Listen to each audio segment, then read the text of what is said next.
Welcome in to another edition of the In the Money podcast for KeenelandSelect.com.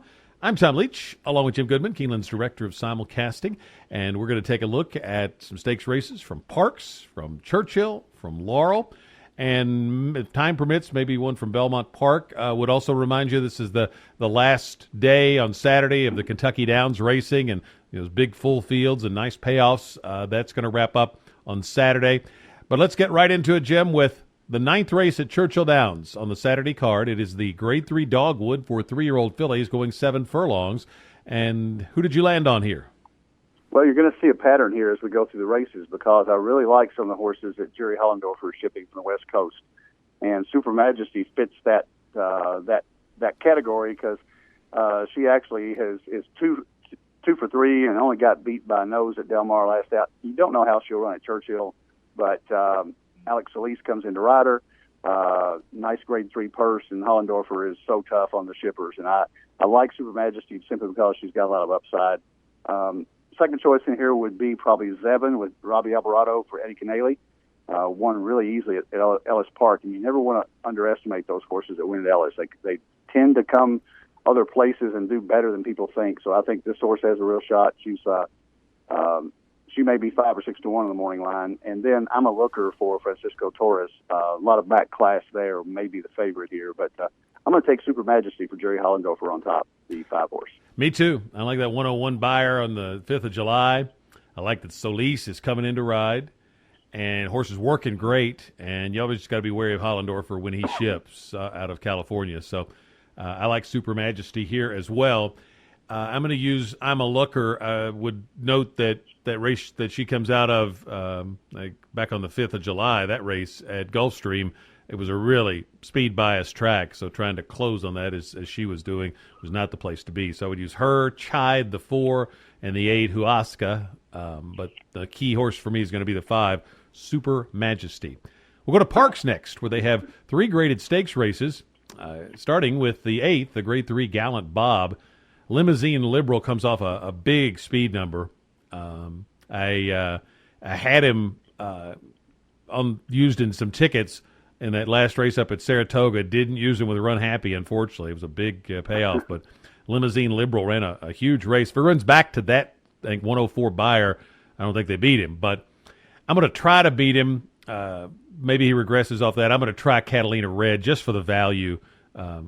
Limousine Liberal, certainly the one to beat. But Catalina Red comes off the best buyer off a layoff, his best buyer. So I think he could improve off that in the second start off the layoff. And the last race, the runner-up was almost 5 lengths ahead of the third-place finisher, the horse that he beat. So I'm going to try Catalina Red. Got to use him definitely with Limousine Liberal. Hebronville, who loves that track, I would use. The 7, Grand Billy, I would use.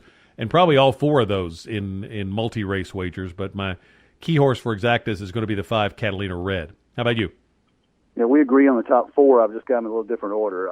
Grand Billy was, I think I talked about him as an upset shot in the King's Bishop, and he was just blown away by Run Happy, who freaked that day on the horse coming out of Ellis Park. So I think he could be able to track the speed from the outside post. I think the 7 post suits him well here, and I'm going to say that King's Bishop is going to come back as a very tough race.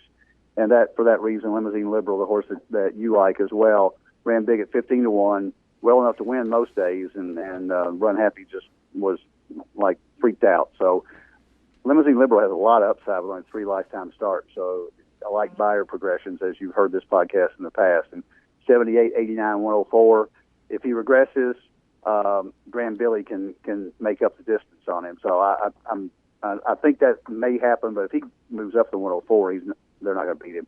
Hebronville would be my 3rd choice, 3 for 3 at Parx, and had a Grade 3 at Monmouth, little back class there. And you always look at the home court horses. These other horses haven't run at Parx before, and Hebronville is 3 for 3. So that would be my top 3 choices, up by Grand Billy on the top. 9th race is the Grade 1 Cotillion for 3-year-old fillies at 1 mile and a 16th.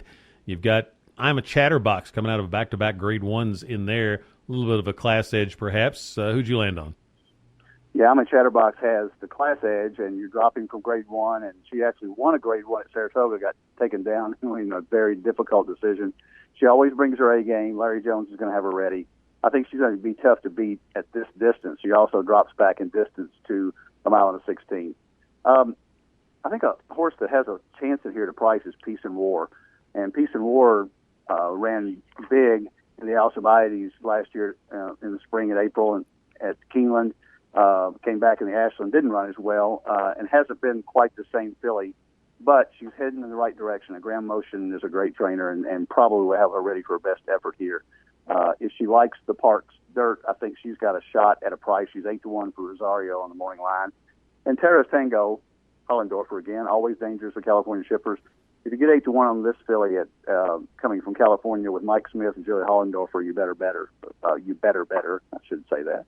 A big shot at 8-1. I'm a Chatterbox as a choice. You're not going to get any value on her, but I would use her on top with Peace and War the 7 and Terrace Tango the 1 underneath. I think there's a lot of speed in this race, so I don't like Embellish the Lace much at all in here. I think I'm a Chatterbox definitely is the one for me. She's 3-5 as well. Really consistent filly from Larry Jones. I think there's a chance that another off-the-pace type could also fill out the exacta. Terrace Tango is one of the ones I like. Pangburn for Kenny McPeak. I used to be for McPeak, now with Dutrow. Comes off a nice race. And then don't forget about me on the bottom for Pletcher coming out of an allowance race. That's the kind of move that he's very good at, recognizing when a horse is really gotten good and throwing it right into a stake. So I think she's dangerous. But I'm a Chatterbox, I think, just has a little too much class, and hopefully I can get one of those prices in there underneath with her. So 8's the key horse with 1, 6, 11 for me. 10th race is the Grade 2 Pennsylvania Derby, and this is a pretty well-matched group, I think. Frosted probably is the favorite. I'm a little worried that he might get knocked out from that effort against American Pharoah. I'm going to try Gimme Dilute for Baffert. They're going a mile and an eighth here. This horse had a 107 buyer, 2 starts back. He's bred to really like two-turn races, and Baffert's a guy who sees a horse that's in top form and looks for a place to run him, and so he puts this horse on a plane, sends him over to Parx to run for a big pot. And Baffert's obviously very dangerous when he ships, especially 3-year-olds. And so I'm going to take Gimme Dilute. I'm going to use him with Frosted, but also a couple of the Pletchers made from Lucky and Tommy Macho. How about you? I'm going to take Frosted. I think Frosted is a really good horse. Kieran McLaughlin has him going well right now, and he had the gross misfortune of being born in the same year as American Pharoah, because I truly believe that if American Pharoah had not won the Triple Crown, Frosted probably would have won at least one leg of the Triple Crown. So I think that this suits him well. I think the distance is right up his alley, and I think that Kieran's going to have him ready for a big effort. Unless, and here's my caveat, if Gimme Dilute gets an easy lead, he's gone. And I think you're right on there with Baffert sees this as a really fairly easy spot outside of a couple of class horses, Frosted and Mr. Z. So Gimme Dilute, if he gets an easy lead, nobody can test him, and there isn't a whole lot of other speed in here, so I'm worried about him. Frosted should be able to sit off of him and close, but Gimme Dilute, if he gets an easy lead and runs 48-3 for the first half, he's probably going to win. Iron Fist, the 4, again, Hollendorfer, I think I'm not going to throw him out in any race today. He's probably a notch below these, but I think he may clunk up for the second or third spot, and War Story would be my long shot, too. At 20-1, he really ran pretty well. If you go back and watch the West Virginia Derby, made from Lucky beating by 2 lengths, and he was coming at the end, and Mountaineer's kind of a freaky little track, and this horse has run well at fairgrounds before, and probably has as much back class as anybody else in here. As he ran the Derby, didn't run very well that day, but War Story is my price horse in here, below Frosted and Gimme Dilute. Let's go to Laurel, where they have a couple of Grade 2s. 4th race is the Commonwealth Cup at a mile and an eighth on the turf for 3-year-olds and up. And who did you go with in the Commonwealth Cup? Out of all the races that we handicapped for the podcast, this was the easiest. I really, really like Up with the Birds here. 2 for 4 at the distance for Graham Motion. Ran well in the Arlington Million on just a terrible racetrack and got beat by 2 lengths by the Pizza Man. And I think Up with the Birds is the easiest choice for me at this distance with that trainer. Trevor McCarthy's awfully good at Laurel. I think there's a lot of things to like about Up with Birds. Mr. Speaker is my second choice. Closer, he's a big shot, but he really needs a good trip. So I don't like horses that have to come out of the clouds. But he's got a big shot. He got a lot of back class. And Cut to Order the 4 has 5 wins in a row, and I don't care who you're running against, that's pretty good. So even though they're at Monmouth and Pimlico, and this is a step up in class, that horse is really good right now for Jamie Ness. So Up with the Birds on top, the 5 horse on top of Cut to Order the 4 and Mr. Speaker the 2. I'm going to take Mr. Speaker on the 3rd off the layoff, and he's a Grade 1 winner. So, but I would look at him and Up with the Birds, and if you got significantly higher, let's say one of them was 2-1, the other one's 7-2 or something like that, I'd take the higher price because I think they're both very, very good horses. But I'm going to try Mr. Speaker. Certainly use him with Up with the Birds. Also, I'll throw in Legendary and the 1 El Jefe Grande. 9th race is the Grade 2 Commonwealth Derby. This is for 3-year-olds only at 1 1/8 on the turf. Force the Pass looks awfully salty in here. I'm going to try Fundamental. I've seen Chad Brown do this several times this year, where a horse comes back, wins an allowance race impressively, throws him right into a stake, and he wins. And I think Fundamental's that kind of horse, big effort, big improvement off the layoff, and now Brown throws him into a Grade 2. So I'm going to try Fundamental, use him with Force the Pass, and also with Go Around. How about you? Exactly the same. Exacta Box with Force the Pass, the 5, and Fundamental the 8, just because Chad Brown is so good at these kind of races. I mean, if you had bet on Chad Brown horses moving up from an allowance race to a Grade 2 or 3 stakes, you would have made money, even though his horses do get bet heavily. Force the Pass looks like the winner on paper. I mean, his buyers are way above anything else in the race. Go Around has a couple of 91s that are close, but not in Grade 1 races. So coming out of 2 Grade 1s with Force to Pass, I think he's going to be a deserving favorite. But Fundamental is the upset choice. And Go Around is a Mott trainee with back-to-back 91 buyers with a lot of upside, only 5 lifetime starts. So that would be my 3 choices as well. Great Dancer intrigues me a little bit. Won at Saratoga on the turf at 1 1/8 the last time out in an allowance race. So fits the same profile, but James Lawrence is not quite the trainer that Chad Brown is. So Great Dancer would interest me a little bit simply because of the buyer progression and the form overseas.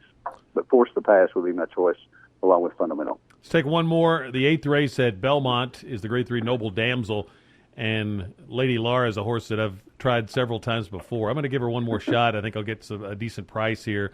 She drops out of a Grade 1. She's 1 for 2 at Belmont, and she's 2 of 4. 2 of her 4 wins have come at the 1 mile distance, so I think this is certainly her best distance. Coffee Clicks, the one to beat. Recepta, I would also use. Crowley's Law is the Euro shipper getting a Lasix. Got to throw that one in there. But Lady Laura, Mott Stable, seems to have been heating up a little bit lately.